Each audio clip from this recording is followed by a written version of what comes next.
The final revelation changed the entire meaning of the case. Welcome to Holmes Mystery. I am your host, Lucien Moreau. Let me know your city in the comments. I truly love hearing from you all. Let's begin. The fog closed about us as we entered the cab, so that Sir Reginald, seated opposite Holmes and myself, appeared less a man than a pale apparition summoned from some troubled dream.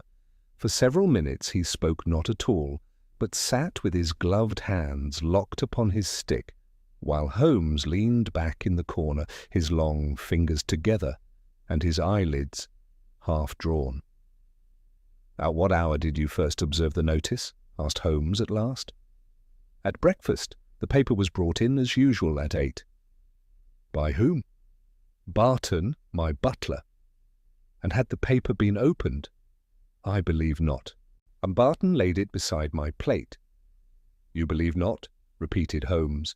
"Belief is a handsome ornament, Sir Reginald, but a poor substitute for observation." Our client winced. "I was disturbed, Mr. Holmes." "Naturally. Did any member of your household see the notice before you?" "My secretary was in the room. Mr. Pryor reads correspondence to me while I breakfast. He saw my agitation and came round the table." "And your nephew?" "Edmund was not yet down." Holmes made no reply, but gazed through the streaming glass of the cab window. The wheels jolted over the wet stones, and now and again the yellow blur of a lamp slid past us like a drowned star. I could not help studying Sir Reginald more closely. There was refinement in his bearing, but also a nervous irritability, a perpetual tightening of the mouth, as though some inward pressure had long been endured. "You mentioned a ward," said I, for Holmes had fallen silent. "Miss Evelyn Marsh," answered Sir Reginald, "the daughter of an old friend. She has lived under my protection these 7 years." "And she also profits by your death?" He glanced sharply at me. "A small settlement. Nothing more." Holmes's eyes opened. "Nothing more is frequently enough, Watson. Was Miss Marsh present at breakfast?" "No, she takes coffee in the morning room." "Alone?" "With my nephew sometimes." The answer was given too quickly. Holmes marked it, as I did, though neither of us commented. At length the cab drew up before a gloomy but stately house in Belgravia, its iron railings wet with fog and its windows curtained against the morning. Barton, the butler, admitted us. He was a grave, grey man with the immovable face of his profession, though I observed that his eyes flicked once toward the newspaper in Holmes's hand. "You know why we are here, Barton?" asked Sir Reginald. "Yes, Sir Reginald." "Mr. Holmes is to inspect whatever he wishes." The butler bowed. Holmes did not at once enter the breakfast room. Instead, he stood in the hall and looked about him with that air of idle abstraction which I knew concealed the keenest activity. His gaze passed over the umbrella stand, the polished floor, the tray for visiting cards, and the faint track of damp mud leading from the door toward the rear passage. "You have had a caller this morning," said he. Barton's expression did not alter. "No, sir." "And someone entered who is not accustomed to the front door. The mark is from a narrow boot, foreign-made, with a broken heel. And no servant of a Belgravia house wears such boots indoors. It goes not toward the drawing-room, but toward the servants' passage. Curious." Sir Reginald turned upon the butler. "Barton?" "I know nothing of it, sir." Holmes smiled faintly. "At present, perhaps." We were then conducted to the breakfast-room, a long apartment overlooking a small garden, where the fog pressed upon the glass like dirty wool. Upon the table still lay the remains of Sir Reginald's interrupted meal. Holmes approached the place set at the head, examined the cup, plate, folded napkin, and silver knife rest, then turned to the newspaper. "Where exactly was it placed?" "There," said Sir Reginald, pointing. Holmes laid the paper upon the table, adjusted it, stepped back, and bent his head. A man seated here would not naturally see the obituary column first. You opened the paper? I did. To the inner sheet? Yes. Why? Sir Reginald stared. I cannot say. Habit, perhaps. No, habit would take you to the political column. Your finger has marked yesterday's debate in blue pencil on several previous issues, unless I am mistaken. Yet today you opened straight to the deaths. I tell you, Mr. Holmes, I do not know why. Holmes looked at him steadily, then turned away. At that moment, the door opened, and a young gentleman entered with the easy assurance of one who has never had cause to doubt his welcome. Edmund Ashcombe was handsome in a somewhat careless fashion, dark-haired, broad-shouldered, and with a smile that vanished at sight of us. "My uncle," said he, "I hear we are entertaining detectives before luncheon." "Mr. Sherlock Holmes," said Sir Reginald coldly. The young man bowed. But his eyes hardened. "Ah, then the newspaper joke has grown serious." "Joke?" said Holmes. "What else could it be?" "That is what we are here to determine." Edmund shrugged. "Some printer's error, perhaps, or some malicious fool." "Malice is seldom foolish when it selects an obituary," said Holmes. Before Edmund could answer, a second figure appeared behind him, a slim young woman in a grey dress, her face anxious yet composed. Miss Evelyn Marsh possessed that quiet dignity which sorrow sometimes lends to youth. Her eyes went first to Sir Reginald, then to the newspaper, and only afterward to Holmes. "Is it true?" she asked softly. "That depends upon what 'it' means," said Holmes. "The notice is true as ink. Whether it is true as prophecy remains to be seen." She shivered. Holmes picked up the paper again. "Sir Reginald, and I should like to see the envelope in which your correspondence arrived this morning, your study, and any room from which this newspaper might have been handled before breakfast." "My study is at your disposal." As we moved toward the door, Holmes paused beside Edmund. "You have mud upon your cuff, Mr. Ashcombe." Edmund glanced down. "I walked in the garden." "In a fog before breakfast?" "I sleep badly." "So does London," said Holmes. "Yet it leaves fewer traces when it walks." Edmund flushed, but Holmes had already passed on. I followed with mounting curiosity, for though I could not yet arrange the facts, I felt we had entered a house where every soul knew more than was spoken, and where a death announced for tomorrow had cast its shadow a full day too soon. Sir Reginald led us into his study, a sombre chamber lined with dark oak shelves and heavy curtains that shut out what little daylight the fog allowed. A writing table stood near the window, upon which were arranged several opened letters, a silver inkstand, and a small rack containing envelopes yet to be examined. Holmes crossed the room without haste, yet with that curious inevitability of movement which always suggested that he knew precisely where he was going, even when appearances hinted otherwise. He seated himself, drew the rack toward him, and began to sort the correspondence with delicate, almost reverent fingers. "Your letters arrive by the first post?" he asked. "At 7:30, said Sir Reginald. "And you descend to breakfast at 8? "Precisely." Holmes nodded, selecting one envelope after another, out holding each briefly to the light before laying it aside. At last he paused. "This one," said he. It was a plain envelope, addressed in a firm, somewhat angular hand. The stamp had been cleanly affixed, the postmark sharp. "You recall receiving this?" Sir Reginald leaned forward. "I cannot say. It is not opened." "Just so. Yet it lies among those which have been opened."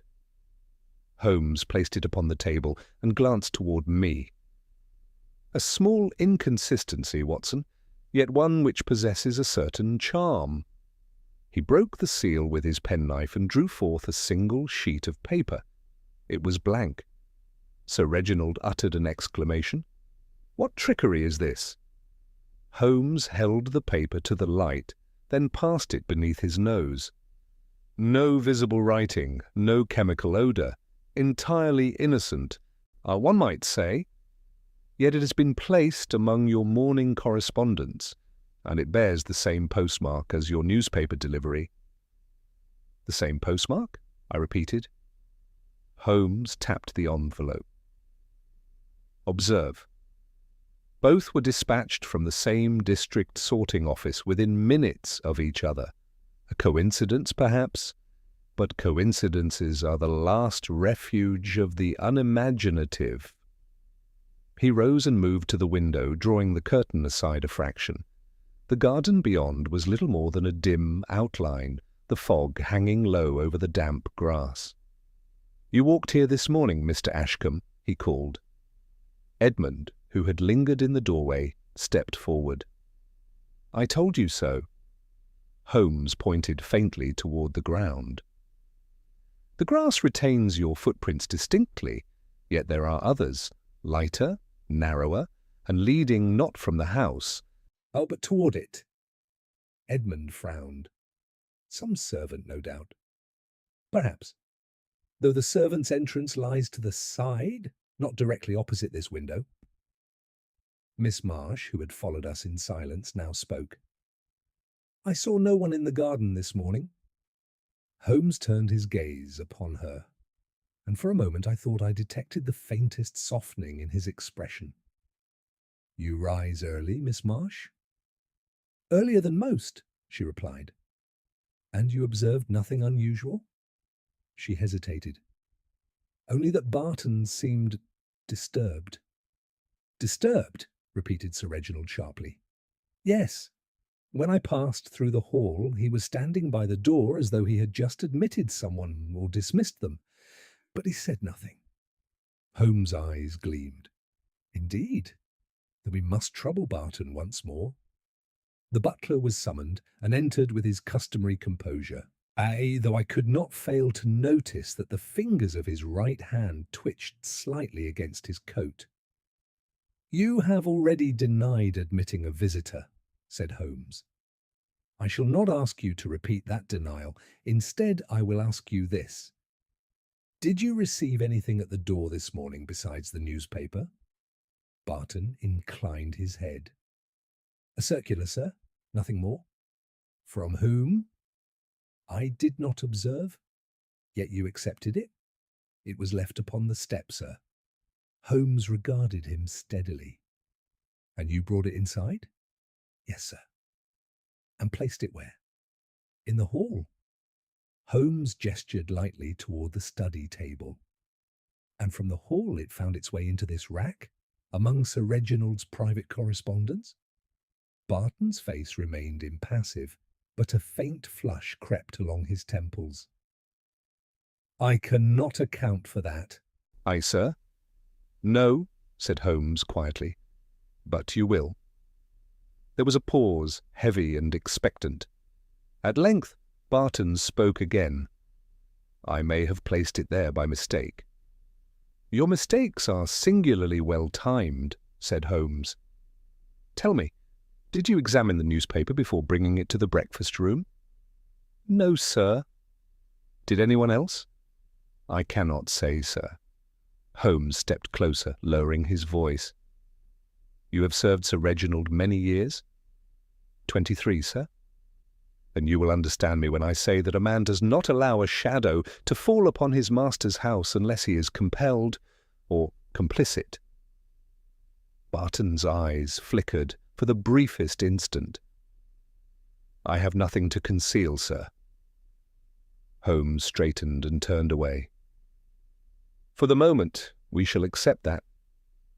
Sir Reginald sank into a chair, his agitation returning with renewed force. "Mr. Holmes, this grows intolerable. You speak in riddles while my death is printed in the morning paper." Holmes folded the blank sheet and returned it to its envelope. "On the contrary, Sir Reginald, the riddle is beginning to speak for itself." You received a blank letter delivered in concert with a newspaper announcing your death. Your butler admits to handling both, yet denies knowledge of either. Your nephew walks in the fog before breakfast, leaving traces which do not agree with his explanation. Your ward observes a disturbance at the door which is not acknowledged, and in your garden are footprints which approach the house, but do not depart from it. I felt a chill despite the warmth of the room. "Do you mean," said I, "that someone entered and has not left?" Holmes's thin lips curved slightly. "My dear Watson, that would indeed be dramatic, but I incline rather to a subtler conclusion. And that is, that the crime of which we speak has already been committed, only its effect remains in the future." Sir Reginald sprang to his feet.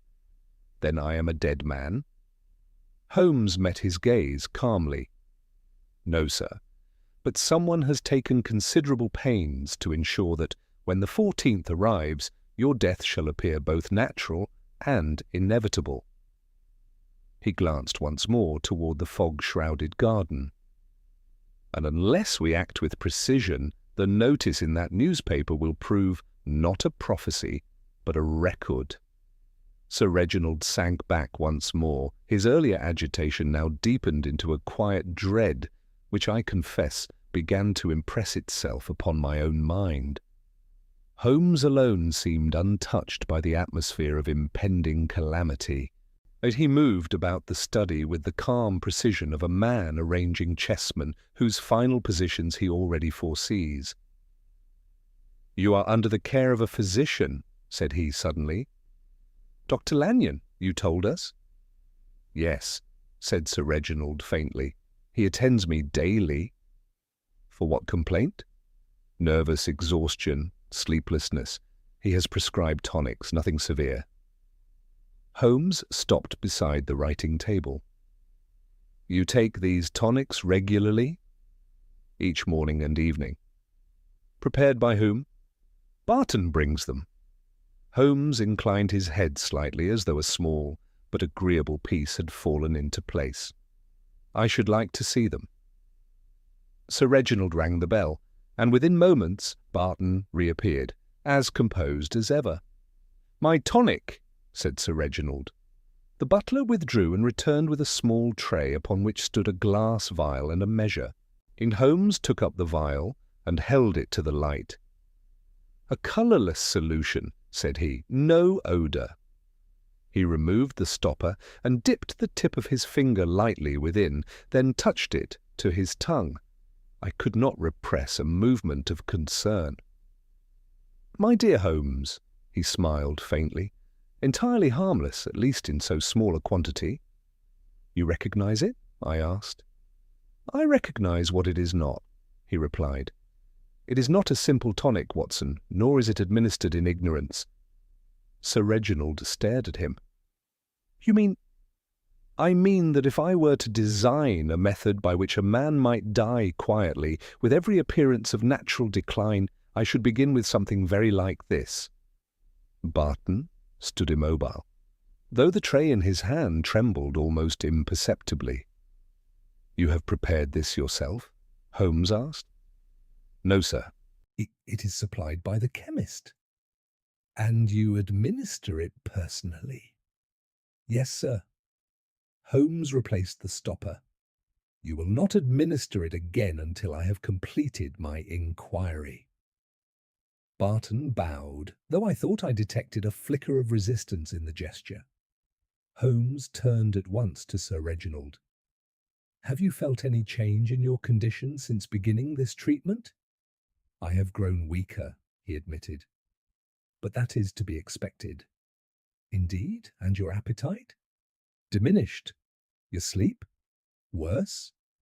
Holmes nodded slowly. "A most effective regimen." There was a silence, broken only by the faint ticking of the clock upon the mantel. "Watson," said Holmes, "you will oblige me by examining the vial later. I suspect it will repay analysis." "Certainly." Holmes then moved toward the door. "We have now seen enough within this room. Sir Reginald, I should like a word with your nephew. Alone, if you please." Edmund Ashcombe, who had remained in the hall, entered at once when summoned. His manner was composed, yet there was a tension beneath it which no effort could entirely conceal. "You wish to speak with me, Mr. Holmes?" "Yes." "Pray close the door." When we were alone, Holmes seated himself once more, steepling his fingers. "You are aware, Mr. Ashcombe, that you inherit your uncle's estate?" Edmund smiled faintly. "I am aware of it, as one is aware of any future contingency." "A contingency which appears to have been advanced by a day," said Holmes. "You do not seriously connect me with that absurd notice?" "I connect you with nothing as yet. I merely observe that you walked in the garden this morning before breakfast." "I have already explained that."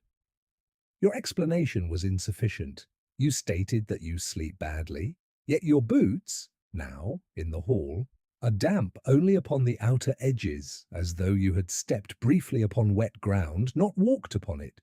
Moreover, the mud upon your cuff is of a different consistency from that in the garden." Edmund's face darkened. "You examine trifles, Mr. Holmes." "I examine what is presented to me. You also associate frequently with Miss Marsh?" "That is hardly a crime." "No, but it is a relationship of interest, particularly when combined with your financial expectations." Edmund took a step forward. "Do you imply that I would harm my uncle?" Holmes met his gaze without flinching. "I imply nothing. I merely note that your uncle's death would place both fortune and freedom within your reach." For a moment I thought Edmund would lose his composure entirely. Then, with an effort, he mastered himself. "You are very clever, Mr. Holmes, but you will find nothing against me." Holmes rose.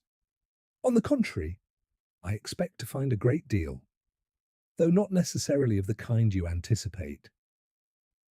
He opened the door and passed out into the hall, leaving Edmund standing rigid behind him. As we descended the stairs, I could not restrain myself. "You suspect him?" "I suspect everyone," said Holmes calmly. "But I trust no one, least of all the obvious candidate." "And the tonic?" A promising line, but too simple. True design lies deeper. We had reached the hall when a sudden sound caused us both to turn. A faint cry, quickly stifled. From the direction of the morning room. Miss Marsh appeared in the doorway, her face pale, her composure shaken at last. "Mr. Holmes," she said, "there is something you must see." Holmes's eyes flashed with sudden intensity. "At once." She led us swiftly across the hall and into the adjoining room. Upon a small table near the window lay a second newspaper, folded, but unmistakably of the same issue as that which had first brought us there. Holmes approached it slowly. "Another copy," said he, and placed here deliberately. Miss Marsh clasped her hands. "I found it just now. It was not here earlier." Holmes opened the paper, turned at once to the obituary column, and bent low over the print. For a moment he said nothing. Then he gave a short, sharp exclamation, the nearest approach to surprise I had ever heard from him. "Watson," said he, "we are too late in one respect." "Too late?" He pointed to the column. "There is a second notice." I stepped beside him and followed the line of his finger.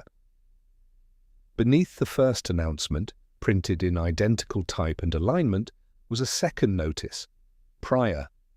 On the 13th instant, at Ashcombe House, Felix Prior, suddenly, cause undisclosed. "Good heavens!" I exclaimed. Miss Marsh gave a low cry, while Sir Reginald, who had hurried in at our summons, stared in blank astonishment. "Prior? My secretary?" he said hoarsely. "But he was alive this morning," said Holmes quietly, "and unless I am very much mistaken, dead at this moment." A hurried step sounded in the passage, and Barton appeared once more, though now all semblance of composure had deserted him. "Sir Reginald, Mr. Prior, he—" Holmes turned sharply. Where is he? In his room, sir. We found him. He does not answer. Holmes was already moving. Come, Watson. We followed Barton up the staircase and along a narrow corridor to a small chamber at the rear of the house. The door stood half open. Within, a man lay upon the floor beside his writing desk, his body twisted slightly to one side, one hand outstretched as though in a final, futile attempt to grasp something beyond his reach. I knelt beside him and placed my fingers upon his wrist. "He is dead," said I. "Quite recently." Holmes had already begun his examination. He bent low over the body, then rose and surveyed the room with rapid, darting glances that missed nothing. "No sign of struggle," he murmured. "No disturbance of furniture. The desk, yes." He crossed to it and examined several papers that lay scattered there. Correspondence, accounts. Nothing immediately suggestive, yet he died here, at his work." Sir Reginald stood in the doorway, trembling visibly. "This is monstrous! First my own death announced, and now—" Holmes raised a hand. "Pray control yourself. Panic is the ally of our adversary." I examined the body more closely. There were no visible marks of violence, no sign of poisoning upon the lips, no distortion beyond that which might accompany sudden collapse. "A heart failure, perhaps," said I. "Though he does not appear a man of weak constitution." "Precisely," said Holmes. "Mr. Prior was in good health, was he not?" "Yes," said Sir Reginald. "Perfectly." Holmes' gaze fell upon a small glass upon the desk. "Watson." I took it up. It was empty, save for a faint residue clinging to the sides. "The same tonic?" I suggested. Holmes nodded. "Very likely. But note, this glass is not part of Sir Reginald's service." He turned to Barton. "Who brought Mr. Prior his refreshments?" "I cannot say, sir. The servants attend to such matters in turn." "Then we shall discover which servant attended him last." Holmes moved once more about the room, then paused beside the window. It was slightly ajar. "Opened recently," said he. "Despite the fog. Curious." He leaned out and examined the sill. More traces of mud, narrow, as before. The same boot, I think. I felt a tightening in my chest. "Then the intruder has been within this house," said Holmes, "and has moved freely between its rooms." Sir Reginald uttered a groan. "This is intolerable. We are under siege." Holmes turned upon him with sudden sharpness. "On the contrary, you are not under siege. Or you are the centre of a carefully arranged sequence. The events are not random. They are ordered." He gestured toward the body. "This man has died on the 13th, as foretold. Your own death is announced for the 14th. The interval between the two is precisely 1 day." "And what does that signify?" I asked. Holmes's eyes gleamed. "It signifies preparation." He knelt once more beside Prior and examined the man's hand. "There is something here." Between the fingers was a small scrap of paper, crumpled tightly. Holmes removed it with care and smoothed it out. "What is it?" I asked. "A fragment," said he, "torn from a larger sheet." He held it to the light. Upon it was a single word, written in a hurried, uneven hand. "Not." "That is all?" said I. "All that remains," said Holmes. But what is absent is often more eloquent than what is present." He rose and slipped the fragment into his pocket. "Watson, we must consider this carefully. Prior dies suddenly, apparently without violence. He leaves behind a message, interrupted, incomplete. He has consumed something, possibly the same substance administered to Sir Reginald, and his death has been printed in advance, just as Sir Reginald's is printed for tomorrow." "You think he discovered something?" I said. "I am certain of it." "And was silenced?" Holmes inclined his head. Most efficiently. We returned to the hall, where Miss Marsh and Edmund awaited us in anxious silence. The news of Prior's death spread quickly, and I observed the varied reactions with keen interest. Miss Marsh turned pale but composed herself. Edmund showed genuine astonishment, although whether it was wholly sincere I could not yet determine. Barton stood rigid, his face once more a mask, though the strain beneath it was now unmistakable. Holmes addressed them all. "Mr. Prior is dead. His death corresponds exactly with the notice printed in advance. This is no coincidence, but the execution of a deliberate plan." He paused, letting the weight of his words settle. "Until that plan is understood, no one in this house can consider themselves safe or above suspicion." Sir Reginald sank into a chair, covering his face. "What are we to do?" Holmes's expression hardened. "We are to prevent the second notice from becoming reality." "And how?" I asked. He looked toward the staircase, then toward the door, as though measuring both time and distance. "By discovering what Mr. or Prior knew, and why he died before he could finish writing that single word." He drew out the fragment once more and studied it. "Not," he repeated softly. "A negation begun but never completed. Not what, not who, or not yet?" He folded it carefully. "The answer lies somewhere within these walls, and we have less than 24 hours to find it." Holmes stood for some moments in deep reflection, the scrap of paper still between his fingers, while the oppressive silence of the house settled upon us all. At last he slipped the fragment into his pocket and turned briskly to Sir Reginald. "You will oblige me by assembling your entire household in the drawing-room," said he. "No one is to leave the premises. We deal with a design that depends upon timing, and I will not have its author slipping beyond our reach while we grope in the fog."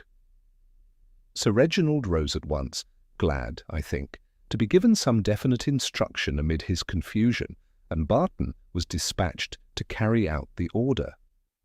Meanwhile, Holmes drew me aside. "You perceive, Watson, that we have advanced." "In what direction?" I asked. "The case appears only to grow more intricate." "On the contrary, it simplifies.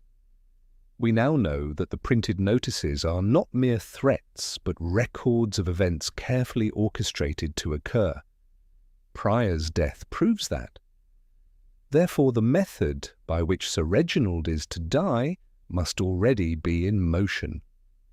"The tonic," said I. Holmes shook his head slightly. "A possibility, but too obvious. Prior may have taken it and died, but whether it is the cause or merely a convenient instrument remains to be seen. Remember, the true culprit prefers certainty. Poison administered openly carries risk, dosage, timing, suspicion. Our adversary is subtler." "Then what remains?" Holmes glanced toward the staircase. "Opportunity, Watson, opportunity combined with foreknowledge." Before I could press him further, Barton returned to announce that the household had assembled. We entered the drawing-room, where a curious tableau awaited us. Edmund Ashcombe stood near the mantel, his arms folded, and his expression guarded. Miss Marsh sat by the window, pale but composed. Barton and 2 servants lingered near the door, exchanging uneasy glances. The air was thick with apprehension. Holmes took his position in the centre of the room. "Ladies and gentlemen," said he, "we are confronted with a situation of unusual gravity. A death has occurred within this house, one which was announced in advance by means of a printed notice. A second death has been similarly announced for tomorrow." He paused, letting his gaze pass deliberately from one face to another. "It follows that the person responsible possesses both knowledge and control, knowledge of what is to occur, and control over the circumstances which will bring it about." Edmund shifted impatiently. This is all very dramatic, Mr. Holmes, but what is it to do with us? Surely you do not suggest that one of us— I suggest nothing, said Holmes quietly. I observe, and I invite you all to do the same.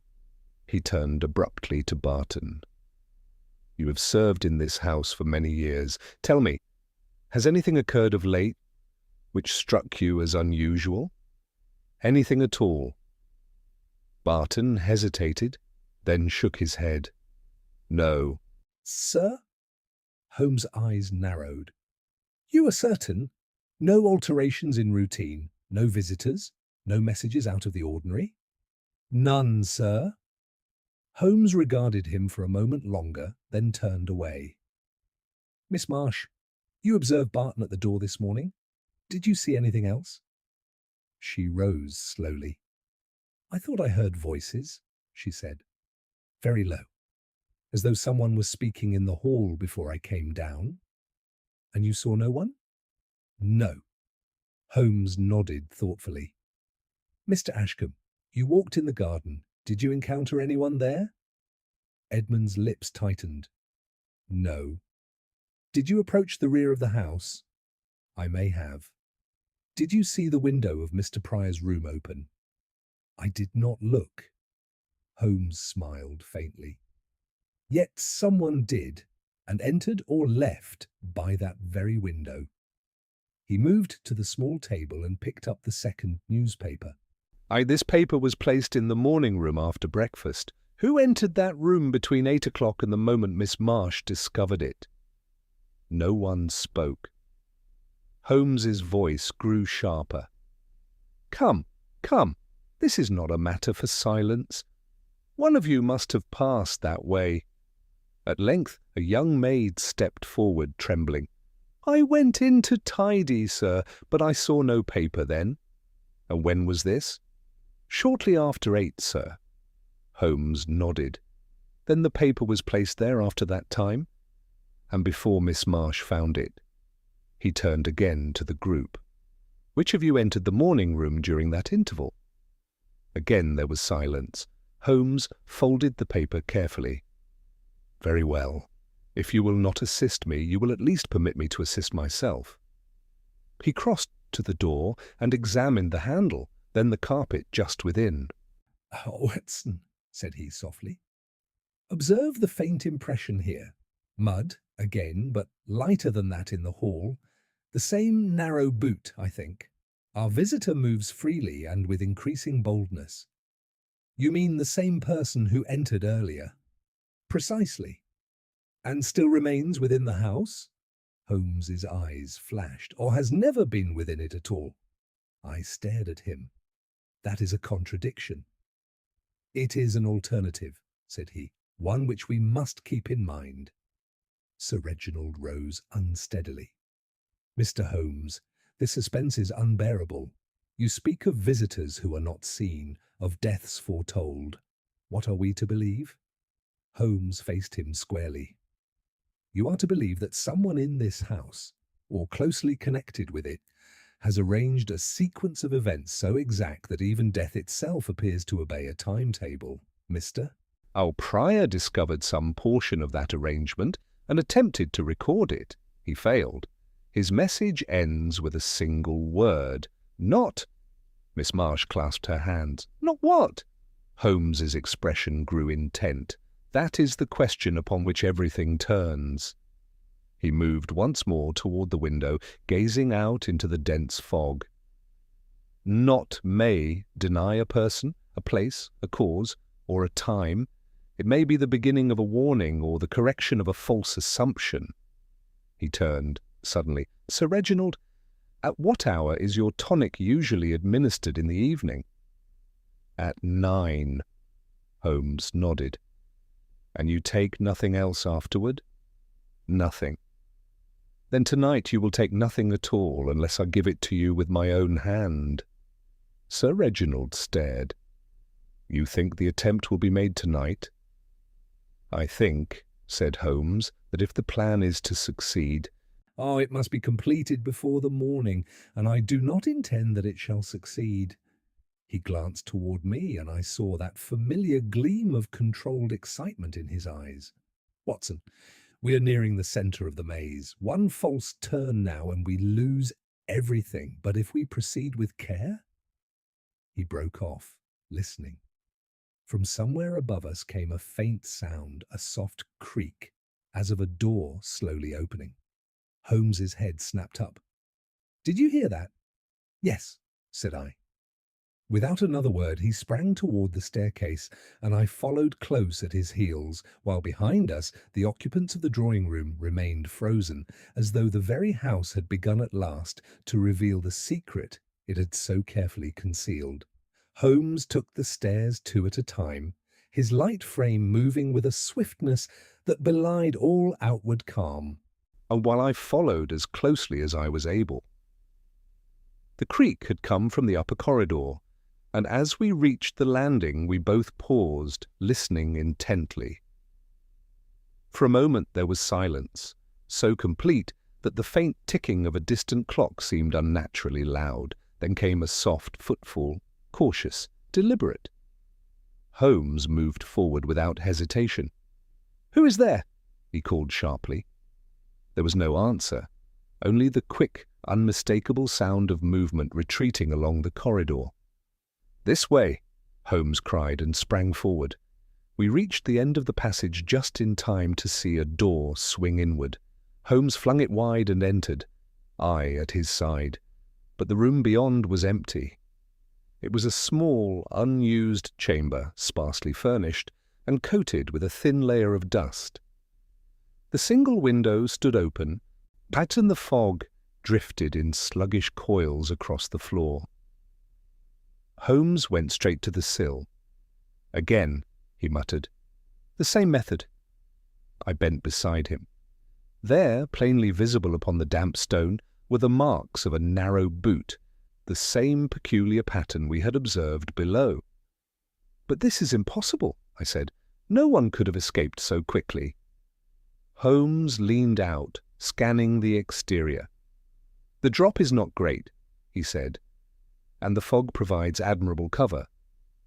"You think our intruder has fled?" Holmes drew back slowly.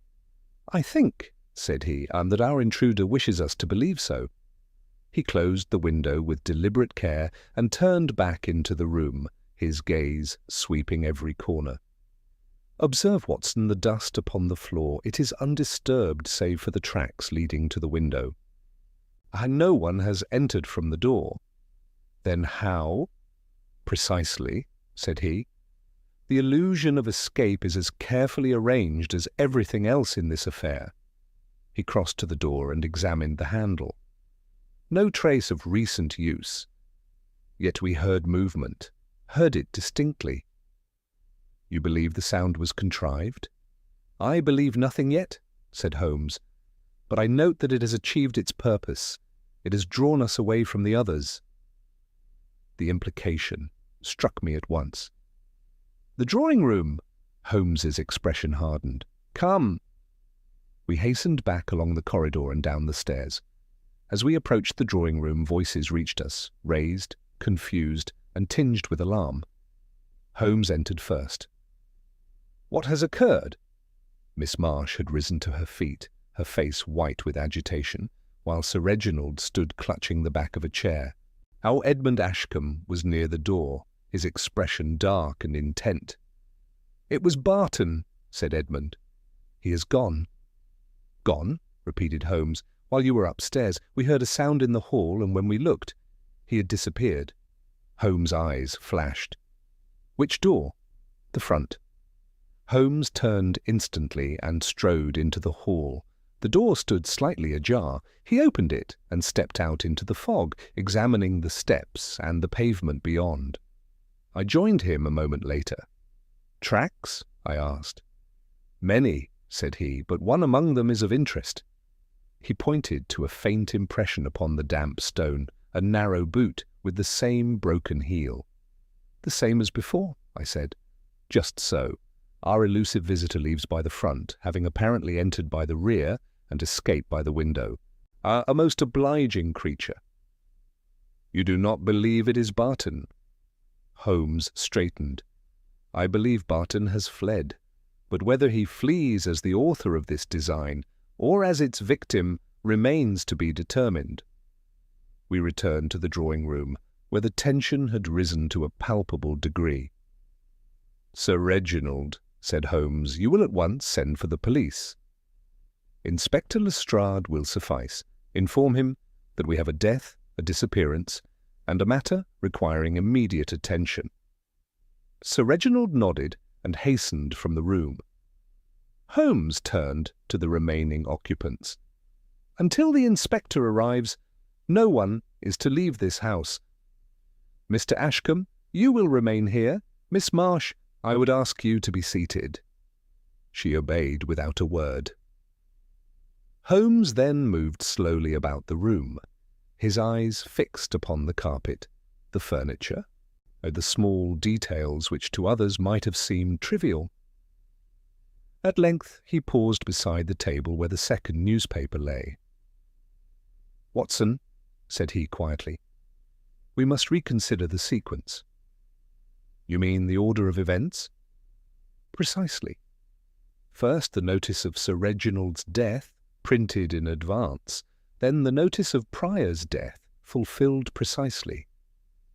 Now Barton disappears at the moment when suspicion begins to settle. You think his flight is part of the design?" Holmes tapped the newspaper thoughtfully. "Either that, or it is an attempt to interrupt it." Miss Marsh looked up. "You mean he may be innocent?" Holmes turned toward her. "My dear young lady, innocence and guilt are rarely so clearly divided. A man may serve one purpose while intending another." Edmund gave a short, impatient laugh. "This grows more obscure with every moment. We have a dead secretary, a vanished servant, and a phantom intruder who appears and disappears at will. Are we to believe that all this is the work of a single mind?" Holmes met his gaze. "I am certain of it." "And that mind is still here?" Holmes' expression became very grave. "Yes," said he, "I believe it is." There was a silence which seemed to press upon us like the fog outside. I could not help but feel that we stood upon the edge of some revelation, yet still lacked the final thread which would draw the whole pattern into view. Holmes resumed his pacing. "Not," he murmured once more. "The dying word of a man who had seen too much. It is the key, Watson, but to what lock?" He stopped suddenly and turned toward Miss Marsh. "Miss Marsh, when you found the second newspaper, you said it was not there earlier. Or were you certain of that?" "Quite certain." "And you entered the room at what time?" "A little after 9. Holmes's eyes lit up. "And Mr. Prior died before that?" "Yes, they found him shortly before you came." Holmes drew a long breath. "Then the paper was placed after his death, and after the discovery of his body." I felt a sudden chill. "Then whoever placed it knew at once that he was dead?" "Exactly," said Holmes. "Knew it, and wished us to know that they knew it." He turned slowly toward Edmund Ashcombe. "Which brings us, Mr. Ashcombe, to a most interesting question. How soon did you learn of Mr. Prior's death?" Edmund Ashcombe did not answer at once. He stood very still, his eyes fixed upon Holmes with a look that was no longer merely defensive, but calculating. "I learned of it when Barton raised the alarm," he said at last. Holmes inclined his head slightly. "And where were you at that moment?" "In the hall." "Alone?" Edmund hesitated. "I believe so." Holmes's gaze sharpened. "You believe so, or you know so?" "I was alone," he said firmly. Holmes stepped a little closer. "And yet you did not go at once to the room?" "I did, shortly after." "Shortly after," repeated Holmes softly. "Time, Mr. Ashcombe, is of the utmost importance in this case. A few minutes may separate knowledge from ignorance and innocence from guilt." Edmund's composure began to crack. Are you accusing me of placing that paper? I am considering the possibility, said Holmes calmly. Before Edmund could reply, Sir Reginald re-entered, his face drawn and anxious. I have sent for Lestrade. He will be here directly. Holmes nodded. Excellent. We shall have official assistance at last, though I fear it may arrive somewhat behind the facts. He turned once more to Edmund. Let us return to your movements. After breakfast, you went into the garden. You then re-entered the house. By which door? The side entrance. Were you seen? I cannot say. Did you pass through the hall? Yes. And into the morning room? No. Holmes smiled faintly. Yet the second newspaper appeared there within a very narrow interval. Someone entered that room after 9, knowing that Pryor was dead. That knowledge was not general. Indeed, it could not have been, unless one were present at the moment of his death. A sudden stillness fell upon the room. Miss Marsh looked from one to the other, her expression troubled. "You think Mr. Ashcombe was there?" she said. "I think," said Holmes, that Mr. Ashcombe has not yet told us the whole of his movements." Edmund took a step forward, his face flushed. "This is intolerable. You twist every word, every action into suspicion. I will not stand here and be judged like a criminal." Holmes's voice remained perfectly even. "Do not behave like one." For a moment I thought Edmund would strike him. Instead, he turned away with an oath and paced to the far end of the room. Holmes watched him, then spoke again, more quietly. "Mr. Ashcombe, you are not the only person with motive, nor, I think, are you the principal actor in this drama, but you are entangled in it. And unless you disentangle yourself now, you may find the consequences severe." Edmund stopped pacing. When he spoke again, his tone had changed. "What do you wish to know?" "The truth," said Holmes simply. There was a long pause. At 9 o'clock, said Edmund slowly. I went upstairs. Holmes's eyes flickered. To Mr. Pryor's room?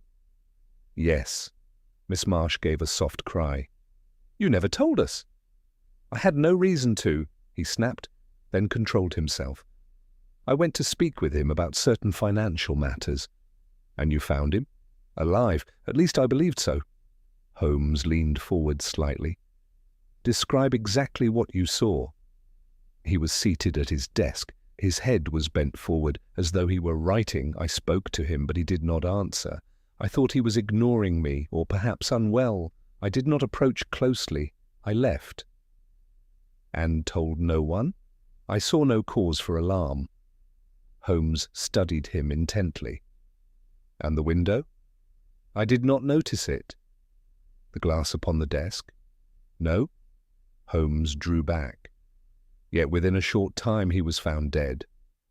Edmund spread his hands. I cannot explain it. No, said Holmes. But you have explained something else. And what is that? That Mr. Pryor was alive, or appeared to be, at 9 o'clock. Miss Marsh found the second newspaper shortly after that hour. Therefore, the interval between his apparent condition and the announcement of his death is exceedingly small. I felt the pieces shifting, though the pattern was still obscure. You mean, I said, that whoever placed the paper knew at once that he had died or was about to die? Precisely, said Holmes, and that knowledge implies either presence or participation. Sir Reginald rose again, his agitation renewed. Then we are no nearer to the truth than before. Every one of us might be suspected.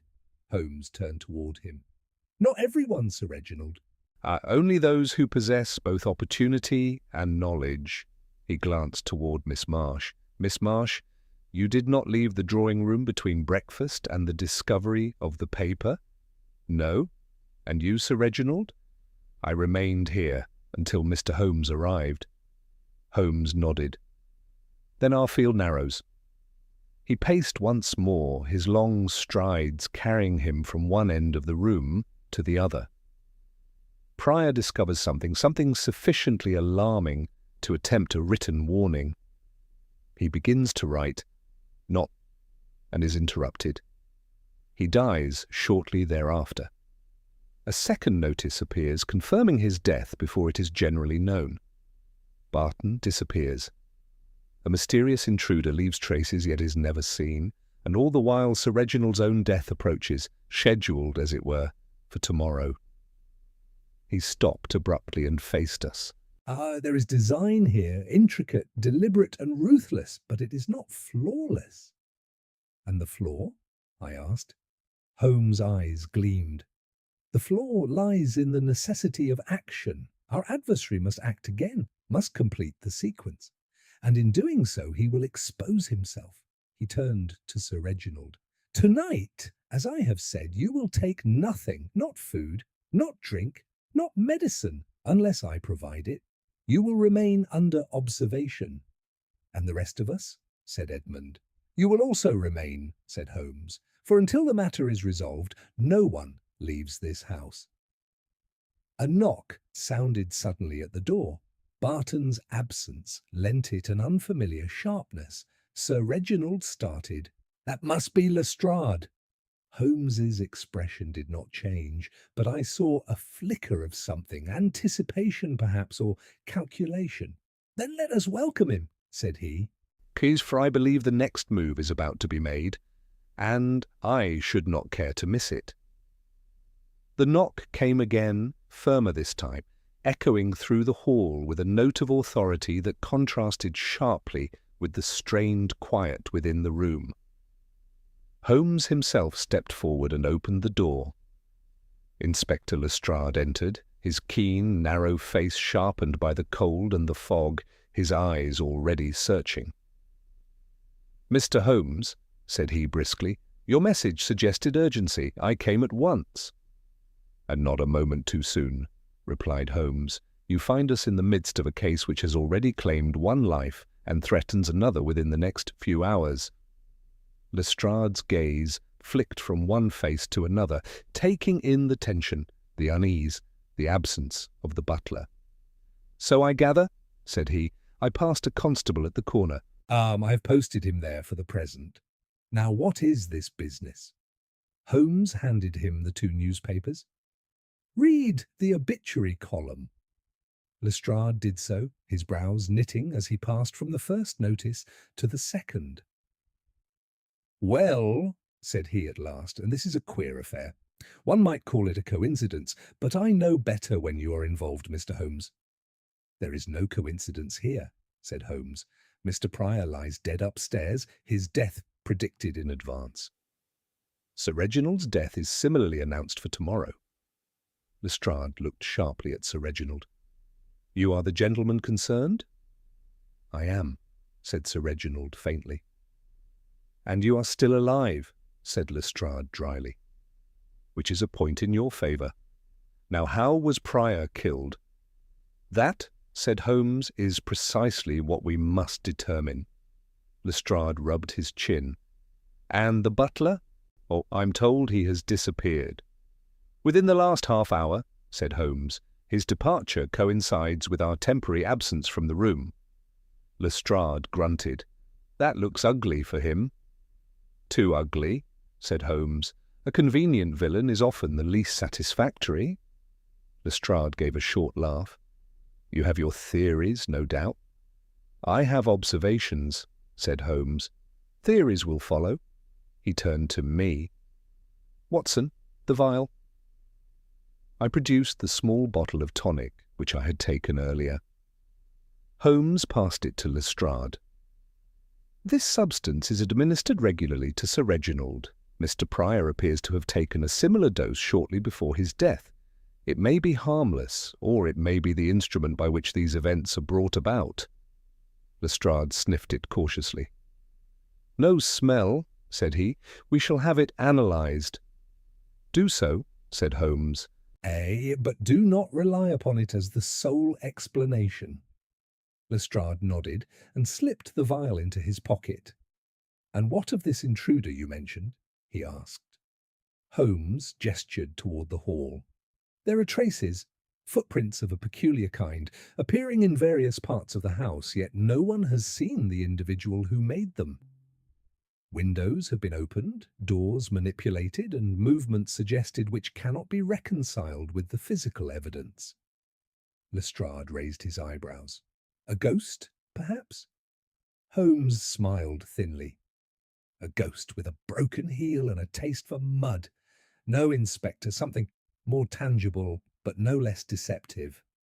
Lestrade's attention shifted to Edmund Ashcombe. And this gentleman?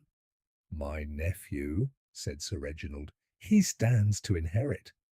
Lestrade nodded knowingly. Then we have motive, at least. Edmund stiffened. I have already been subjected to Mr. Holmes's suspicions. I trust you will be more reasonable. Lestrade shrugged. I am reasonable enough to consider the obvious before the obscure. Where were you at the time of Prior's death? I have told Mr. Holmes. And you will tell me, said Lestrade, if you please. Edmund repeated his account, though with less confidence than before. Lestrade listened, his expression unreadable. And you saw him alive? He said. So I believed. But you did not approach him closely? No. Lestrade glanced at Holmes. That leaves room for doubt. Considerable room, said Holmes. Lestrade turned to Miss Marsh. And you, miss? She answered clearly, recounting her movements and the discovery of the second newspaper. Lestrade listened, then nodded. Very good. Now, Mr. Holmes, what do you make of it? Holmes clasped his hands behind his back. I make of it a sequence, a carefully arranged progression of events designed to produce a particular outcome at a particular time. Mr. Prior's death is not an isolated act, but a step toward a greater objective. And that objective? Sir Reginald's death, said Holmes. Sir Reginald shuddered. And you believe it will occur tonight? I believe, said Holmes, that if it is to occur as announced, the necessary conditions must be completed before morning. Lestrade frowned. Then we must keep watch. Precisely, said Holmes, but not merely watch, we must anticipate. He turned toward the door. Inspector, I propose that we divide our attention. You will examine Mr. Prior's room in detail, every object, every paper. I will remain here. And do what? Asked Lestrade. P. Holmes' eyes gleamed. Wait! Lestrade gave a short, sceptical snort, but he did not argue. Very well, come along, Doctor, said he to me. Holmes raised a hand. No, Watson, you remain with me. Lestrade shrugged and departed alone. The room fell once more into that strained quiet. Outside, the fog pressed closer against the windows, as though the very world had contracted to the confines of that house. Holmes moved to the fireplace and stood with his back to it, his eyes half closed. Now, said he softly, we approach the decisive moment. I watched him, struck anew by the contrast between his outward calm and the intensity which I knew burned beneath it. You expect something to happen? I said. I expect, he replied, that our adversary, having advanced thus far, will not abandon the game at its final move. And you know what that move will be? Holmes opened his eyes and looked at me. I know, said he, what it must accomplish. That is sufficient. A faint sound came from the corridor, the soft tread of a foot, cautious, deliberate. Holmes' head turned slightly. Ah, he murmured, at last. The handle of the drawing-room door moved, slowly, almost imperceptibly, and began to turn. The door opened by the smallest degree, as though the hand upon it feared even the whisper of its own motion. Holmes did not move. His eyes alone were alive, fixed upon the narrow gap through which the dim light of the hall filtered into the room. Then, with a sudden decision, the door swung wider. A figure stepped in. It was Barton. He stood upon the threshold, his usually rigid composure shattered, his breath quick, his eyes darting from Holmes to Sir Reginald and back again. There was mud upon his boots and the hem of his coat, and his right hand trembled visibly. "Sir, Mr. Holmes, Holmes raised one hand. "You have returned," said he calmly. "That is wise." Barton swallowed. "I had no choice, sir." "No choice," repeated Holmes. "That is a phrase of considerable interest. Pray come in and close the door." Barton obeyed, though with evident reluctance. Edmund Ashcombe had turned sharply at his entrance, and now watched him with an expression that was no longer merely suspicious, but keenly alert. "You fled," said Edmund. "Why?" Barton did not answer him. His gaze remained fixed upon Holmes. "I went to find proof," he said. "Of what?" asked Holmes. "Of what I suspected," Barton replied, his voice low, but steadying. "And I have found it." Holmes inclined his head slightly. "Then you will oblige us by sharing it." Barton reached into his coat and drew out a small object, wrapped in paper. He stepped forward and placed it upon the table. Holmes unfolded it carefully. Within lay a second vial, identical in shape and size to that which we had already examined, but containing a faintly tinted liquid. Holmes' eyes flickered. "Where did you obtain this?" "From the chemist, sir. I went there directly after leaving the house." "And this is the tonic supplied to Mr. Prior," said Barton. "Not the same as that given to Sir Reginald." A murmur ran through the room. Holmes lifted the vial to the light, then uncorked it and inhaled faintly. "A difference indeed," he said softly. "Subtle, but decisive." He replaced the stopper and turned to Barton. "Well, you suspected that the two preparations were not identical." "Yes, sir." "And that Mr. Prior's death might be connected with the difference." "Yes, sir." Holmes nodded slowly. "A commendable inference, but it does not explain your flight." Barton's face tightened. "I feared I should be accused, sir, and I knew that if I remained, I should not have the opportunity to verify my suspicions." "Or to conceal them," said Edmund sharply. Barton turned upon him. "I conceal nothing, sir." Holmes stepped between them. "Gentlemen, we are not served by discord. Barton has brought us something of value. The question now is, what does it signify?" He turned to me. "Watson, you perceive the implication?" "That Mr. Prior and Sir Reginald were receiving different substances," I said. "One perhaps harmless, the other lethal," said Holmes quietly. Sir Reginald gave a strangled cry. "Then I have been spared, and Prior—" "Was not," said Holmes. He moved slowly about the room, the two vials now in his hands. "But why?" I asked. "Why administer the deadly preparation to Prior?" Holmes stopped and looked at me. "Because Prior was not the intended victim." The words fell into the silence like a stone into still water. Miss Marsh rose abruptly. "You mean he was killed by mistake?" Holmes shook his head. "No, he was killed because he had become aware of the design. The substitution of the vial was not an error, it was an expedient." Edmund's eyes narrowed. "Then the poison was meant for my uncle?" "Ultimately, yes," said Holmes, "but not in this manner." He placed the vials side by side upon the table. "Observe, Watson, the existence of two preparations suggests a system. One is administered regularly, producing gradual debility, weakness, sleeplessness, decline. The other is reserved for a decisive moment. A final dose," I said. "Precisely." Sir Reginald sank into his chair, his face ashen. "And tonight," Holmes turned to him, "tonight the final step was to be taken." There was a pause, heavy with the weight of the revelation. "But Prior discovered it," I said slowly. He must have noticed the difference, perhaps even obtained the second vial. And in doing so, said Holmes, he sealed his fate. He began to write a warning, but was interrupted before he could complete it. Barton spoke suddenly. He had been examining the deliveries, sir. I saw him more than once comparing the bottles. Holmes nodded. That accords perfectly. Edmund stepped forward. Then Barton had the means, he said.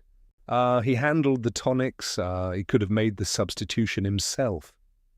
Barton's face flushed with anger. I did no such thing. Holmes raised his hand once more. Enough. Barton's conduct is suspicious, but not conclusive. The true question is, who benefits from the entire sequence? Who arranged for the notices to be printed in advance? Who ensured that the death of Prior would precede that of Sir Reginald by exactly 1 day? He turned slowly, his gaze passing from one to another. And who, he added softly, has taken the greatest care to appear uninvolved? The silence deepened. I felt that we stood upon the very brink of the truth, yet still lacked that final, decisive insight which would transform suspicion into certainty. Holmes moved toward the window once more, gazing out into the thickening fog. The pattern is complete, he murmured. Only the hand that traced it remains to be revealed. Behind us, the clock upon the mantel struck the hour, 10 o'clock. Holmes glanced at it. Time advances, said he, and with it, the danger. He turned back to the room, his expression now one of quiet resolution. Before the night is over, he said, this matter will be settled, but until then, no one must act without my knowledge. One false step, and the final move will be made beyond our reach. He paused, then added almost to himself, and I do not intend that our adversary shall have the last word.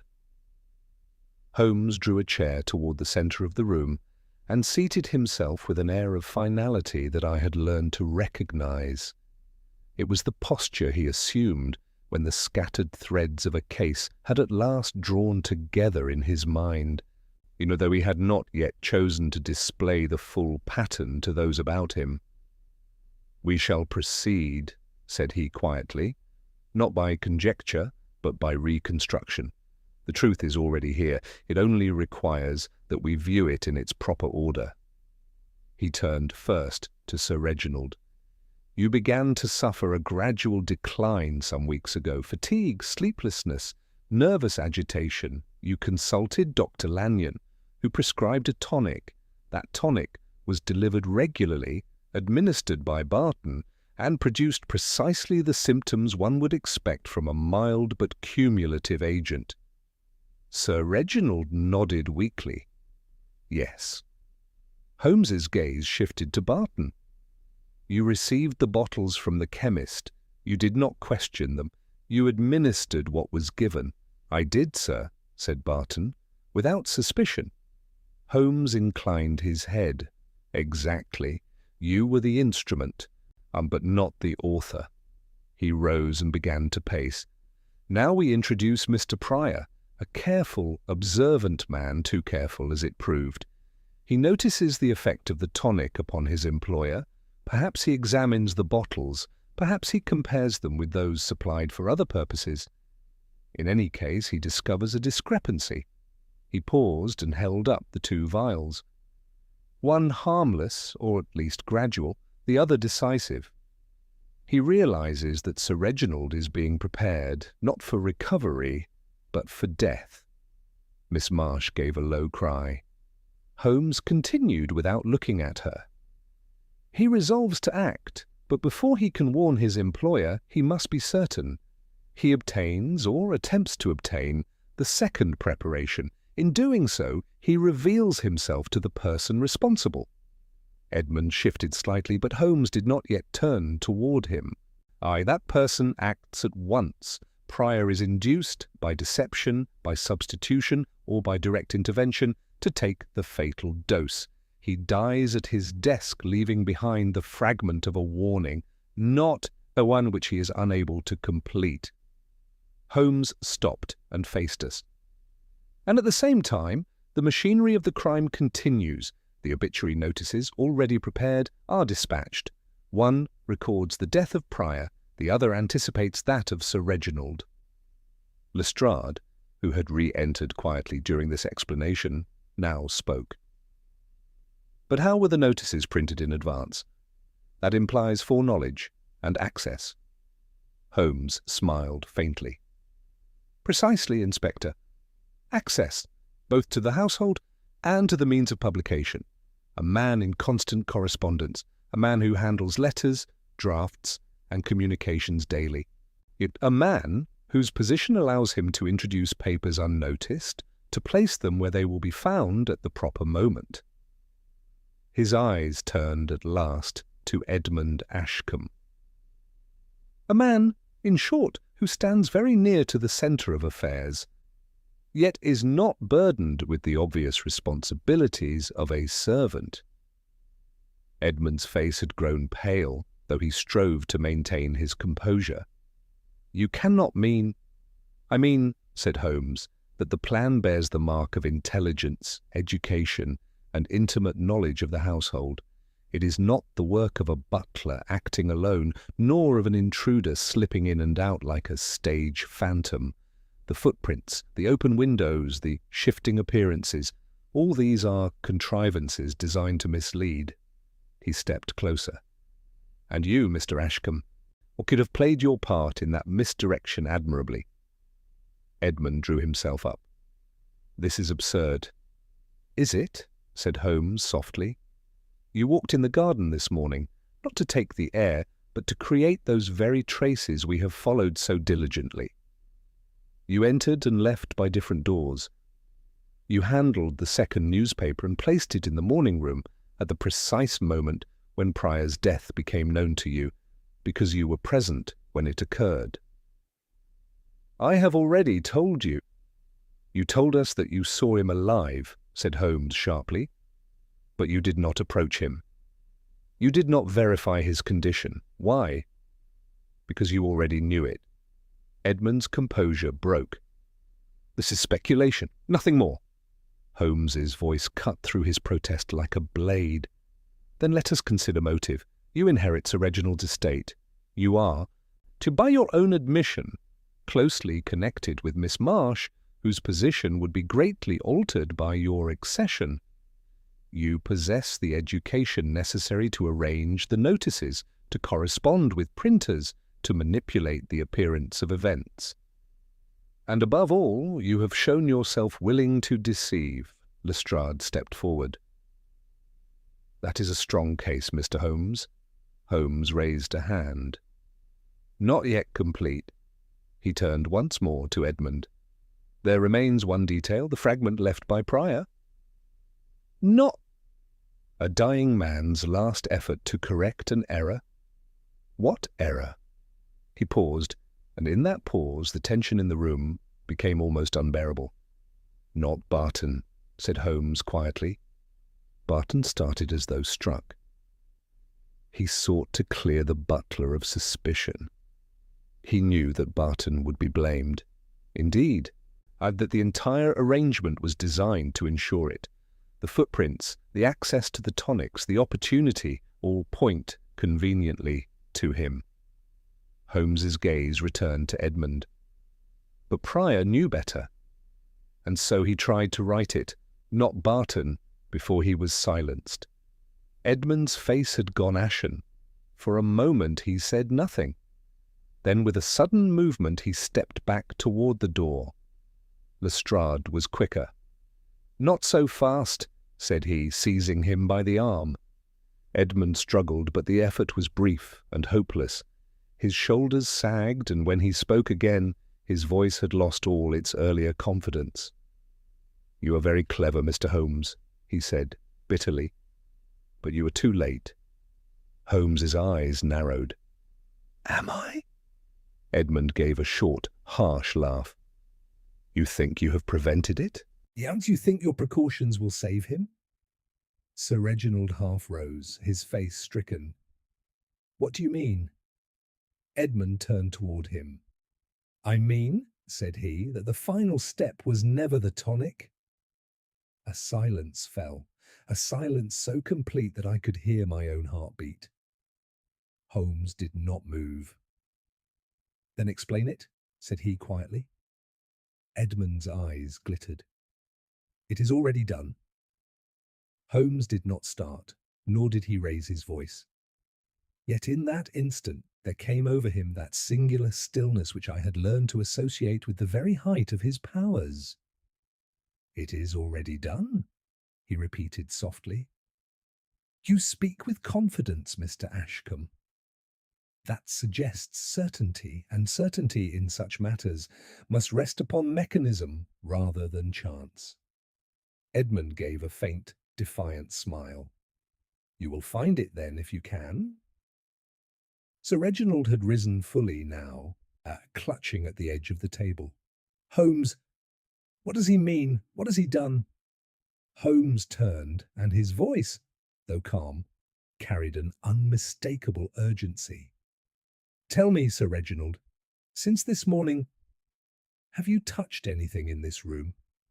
Anything at all? Papers, objects, furnishings?" Sir Reginald hesitated. I have remained here most of the time. I have touched nothing save—" "Save what?" "The newspaper," he said. "The first one. The one brought at breakfast. I held it, examined it." Holmes's eyes flashed. "And afterward?" "I laid it upon the table. There." Holmes sprang to the spot and seized the paper, lifting it delicately by its edges. He brought it close to the light, then to his nose, and at last, with the tip of his finger, touched the margin where the sheet had been folded. "Watson," said he sharply. "Ah, your lens."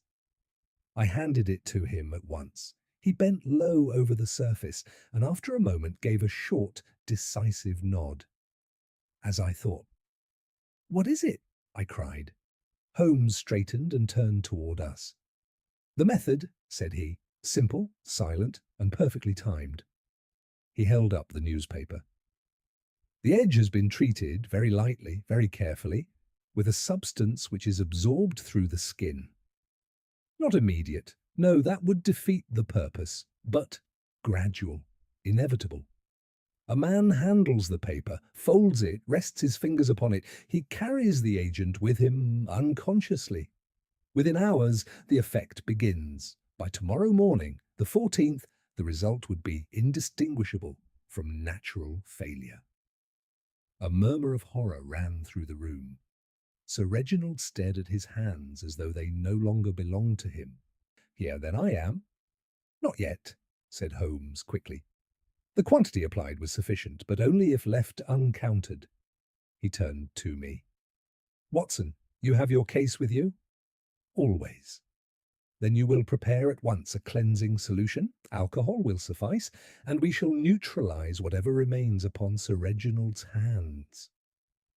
I lost no time in obeying, and within minutes we had taken every precaution Holmes deemed necessary. Sir Reginald submitted to it with a trembling gratitude that spoke more eloquently than words. Meanwhile, Lestrade had tightened his grip upon Edmund, whose defiance had now given way to a sullen resignation. "You see," said Holmes, turning back to him, "your plan was ingenious. The tonic prepared the ground, weakening the system, rendering the final effect plausible." Oh, the second vial was your safeguard, your means of silencing Prior when he discovered too much. The obituary notices ensured that when the end came, it would appear expected, even inevitable. And the newspaper, the newspaper, that was your masterpiece. Edmund gave a hollow laugh. "And yet you saw through it." Holmes inclined his head slightly. "Because you could not resist completeness, you arranged not only the death, but the appearance of its inevitability. You placed the notice before the event, and in doing so you revealed that the event itself was under your control." He stepped closer. "And Prior, in his last moment, tried to tell us, not Barton, but you." Edmund closed his eyes briefly. "Yes," he said at last. He saw too much. He always did. And Barton? Asked Lestrade. A fool, said Edmund bitterly. But an honest one. He suspected something, I think, but not enough. I made sure of that. Lestrade gave a satisfied nod. That will do nicely for the charge. Sir Reginald sank back into his chair, his face pale but composed now, as though the immediate shadow had passed, leaving only its memory. To think, he murmured, that it should come from my own blood. Holmes said nothing. Miss Marsh had turned away, her face hidden, and I could not but feel a pang of sympathy for her position, caught between loyalty and betrayal. At length Lestrade led Edmund from the room, his protests now reduced to silence. When they had gone, the house seemed suddenly lighter, as though the oppressive weight that had hung over it since morning had at last begun to lift. Sir Reginald rose and took Holmes's hand. "I owe you my life, mister." Holmes. Holmes withdrew it gently. "You owe it to your secretary," said he. "Without his attempt, however incomplete, we might not have arrived in time." Sir Reginald bowed his head. "I shall not forget it." Holmes turned away, his expression already returning to its customary detachment. "Come, Watson," said he, "our work here is done." As we stepped once more into the fog-bound streets, I could not resist one final question. "You spoke of the case as finished before it began," said I. "Do you still hold to that?" Holmes smiled faintly beneath the brim of his hat. "My dear Watson, the moment a man prints his victim's death in advance, he commits himself to a fixed course. From that instant, the end is inevitable, if not for the victim, it is then for the perpetrator. And the lesson?" Holmes glanced once at the dim outline of Ashcombe House behind us. "That even the most perfect design may be undone," said he, "by a single word left unfinished." He quickened his pace, and I followed, as ever, with renewed admiration for that extraordinary mind which could bring order out of confusion and truth out of the darkest of human designs.